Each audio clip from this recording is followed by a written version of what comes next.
The rain hammered against the windshield like 1,000 angry fists. Marcus wiped his oil-stained hands on his jeans and squinted through the downpour. Another 14-hour shift at the garage, and all he wanted was his couch, a warm meal and silence. But there she was. An old sedan, hazard lights blinking weakly on the shoulder of the highway. Hood up. A woman standing beside it, drenched, waving her arms desperately at passing cars that sprayed her with muddy water as they sped by. Marcus drove past. Then he sighed, checked his rearview mirror, and pulled over. "I'm so sorry to bother you," the woman said, rain streaming down her face. She looked about 60, maybe older. Her hands were shaking. "I don't know what happened. It just started making this terrible noise and then died." Marcus grabbed his flashlight from the truck and bent over the engine. Blown radiator hose. Simple fix, but not something she could drive on. He had the part in his toolbox. He always kept extras. "I can fix this," he said. "Give me 20 minutes. "I don't have much money," she said quietly. "I was on my way to see my daughter. She just had surgery and—" "Don't worry about it," Marcus said, already reaching for his tools.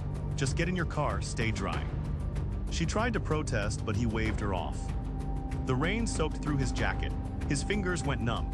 The highway roared beside him, spraying him every few seconds. But he worked steadily, replacing the hose, checking the connections, making sure everything was secure. When he finished, he knocked on her window. She rolled it down, tears mixing with the rain on her cheeks. "You're all set," he said. "Should get you where you need to go." "How much do I owe you?" "Nothing, drive safe." "Please, I need to pay you something, at least for the part." "It's already done," Marcus said. "Go see your daughter." She wrote something on a piece of paper and pressed it into his hand.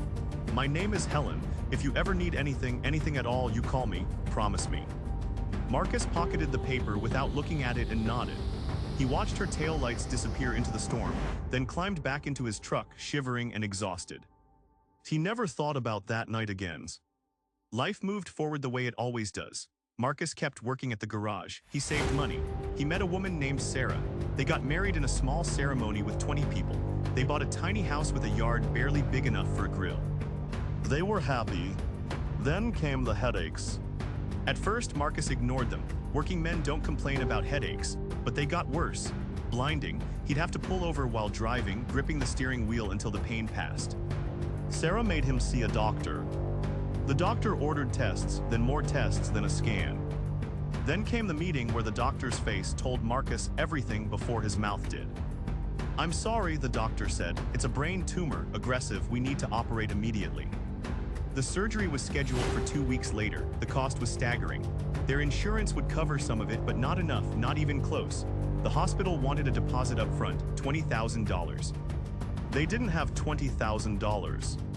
Marcus and Sarah sat at their kitchen table, surrounded by medical bills and bank statements, and for the first time in their marriage, they had nothing to say to each other. The silence was heavy, suffocating.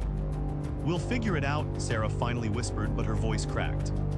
Marcus applied for loans, all denied. They asked family, everyone gave what they could, but it wasn't enough. They started a fundraiser online. A few $100s trickled in, not enough, never enough. The surgery date approached like a storm on the horizon. 1 week before the operation, Marcus sat in the hospital financial office trying to negotiate a payment plan. The administrator was sympathetic but firm. Without the deposit, they'd have to postpone. And postponing, the doctor had made clear, wasn't really an option. The tumor was growing. Marcus walked out of that office feeling hollow. He sat in his truck in the parking lot and put his head in his hands. His phone rang. Unknown number, he almost didn't answer, but something made him pick up. "Is this Marcus?" A woman's voice. Older, familiar somehow, but he couldn't place it. "Well, yes." "Marcus, this is Helen. I don't know if you remember me. About 8 years ago, you stopped on Highway 40 during a storm. You fixed my car. You wouldn't let me pay you." The memory surfaced slowly. The rain, the blown hose, the woman crying. Yes, I remember." "I kept your name," Helen said. "I kept looking for you. I wanted to thank you properly, but you disappeared. Then last week, my daughter saw your fundraiser online. She recognized your name because I've told that story 100 times. The man in the storm who asked for nothing." Marcus didn't know what to say. "I'm a retired nurse," Helen continued. "I worked for 40 years. I saved, I invested. I never had much use for the money. My daughter is grown, successful. She doesn't need it, but you do." "Ma'am, I can't." "The deposit has been paid," Helen said simply. I called the hospital this morning. Your surgery is confirmed, and there's more in an account for your recovery for whatever you need after. Marcus couldn't breathe. Why he finally managed? Because 8 years ago you were exhausted and soaking wet and you stopped anyway. You didn't ask my name, you didn't ask for money, you didn't take a picture for social media. You just helped because someone needed help. That's rare, Marcus, that's precious. And I promised myself that if I ever got the chance to pay it back, I would. Marcus tried to speak but couldn't form words. You gave me something that night, Helen said softly. You gave me hope that good people still exist. You let me get to my daughter when she needed me. Now let me help you get to yours. The surgery happened on schedule. 12 hours. Sarah paced the waiting room, surrounded by friends and family who'd driven from hours away. The surgeon finally emerged, tired but smiling. We got it all, he said. He's going to be okay. The recovery was long, painful.